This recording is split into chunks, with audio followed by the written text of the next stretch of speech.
वाहतूक विभागाचे आणि माथाडी जनरलचे अध्यक्ष अतुल माने, गोरेगाव तालुका अध्यक्ष आणि त्यांचे सर्व सहकारी म्हणजे जसे आमचे फुलमियाजी आहेत, राम शकल जयस्वारजी आहेत, पुन्हा आपले पांडुरंगजी आहेत आणि गेजगे आणि इतर सगळे सहकारी इथे जमलेले माझे सहकारी मित्र मनोहर रत्नपारखे आहेत, जे फुले शाहू आंबेडकरी चळवळीतील अत्यंत धडाडीचे असे कार्यकर्ते आहेत.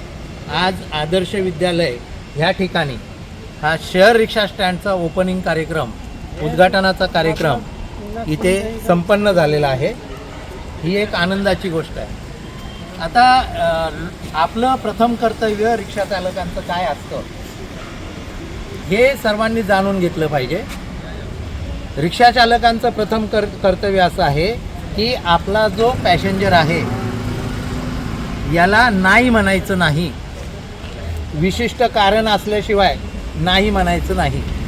आणि इथे जे शेअरिंग रिक्षा सुरू होणार आहे इथे अत्यंत नम्रपणे अदबीने ह्या सर्व लोकांशी आपण संवाद साधला पाहिजे. कारण आपण आपल्या व्यवसायाची प्रामाणिक असलो, जसे आपले न्याय आणि अधिकारासाठी आपल्याला संघटना आहे, आपण जर आपल्या रिक्षा चालकांवर कुठे अन्याय होतोय, अत्याचार होतोय, कोणाला काही प्रॉब्लेम होतोय तर आपण तिथे प्रखर विरोध करू.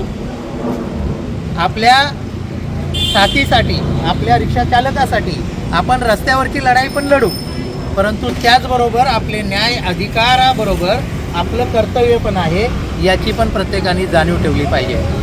आणि एक अत्यंत चांगली गोष्ट आहे, जय भीम रिक्षा स्टँड तिथे आपला एक बोर्ड आहे, आज इथे एक बोर्ड आहे. काही दिवसात गोरेगावाच्या विविध ठिकाणी आपले बोर्ड्स तयार होतील. जनरल कामगार संघटना असल्याने तिथे वाहतूक विभाग आहे, माथाडी विभाग आहे, फेरीवाल्याचा विभाग आहे, इथे घरकाम करणाऱ्या महिलांचा विभाग आहे, इथे फिल्म इंडस्ट्रीमध्ये बॅकस्टेज आर्टिस्ट त्यांचा विभाग आहे, इथे साऊंडशी रिलेटेड छोट्या मोठ्या व्यावसायिकांचा विभाग आहे, इथे इंडस्ट्रीचा विभाग आहे. म्हणजे सर्वच कष्टकरी श्रमिक असा जो घटक आहे तो आपल्या श्रमिक राज युनियनशी जोडला गेलेला पाहिजे आणि त्याला जोडण्याचं काम आपण सगळ्यांनी मिळून केलं पाहिजे. आज इथे या बोर्डचं उद्घाटन झालं आणि इथे आपण सर्वजण उपस्थित राहिलात.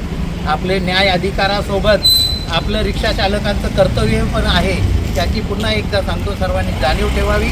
आणि हा अत्यंत चांगला कार्यक्रम फार कमी कालावधीमध्ये अतुल माने आणि त्यांच्या सहकाऱ्यांनी जुळून आणला आणि घडवून आणला, याबद्दल ह्या सर्वांचं मनापासून आभार मानतो. तुमच्या प्रत्येक कामामध्ये पूर्णपणे पाठिंबा राहील आणि पुढील तुमची वाटचाल अत्यंत चांगली आणि खूप यशस्वी राहील अशी आशा व्यक्त करून मी इथे थांबतो.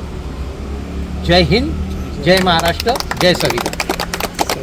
श्रमिक राज कामगार सेनेचा, श्रमिक राज कामगार सेनेचा, श्रमिक राज कामगार सेनेचा.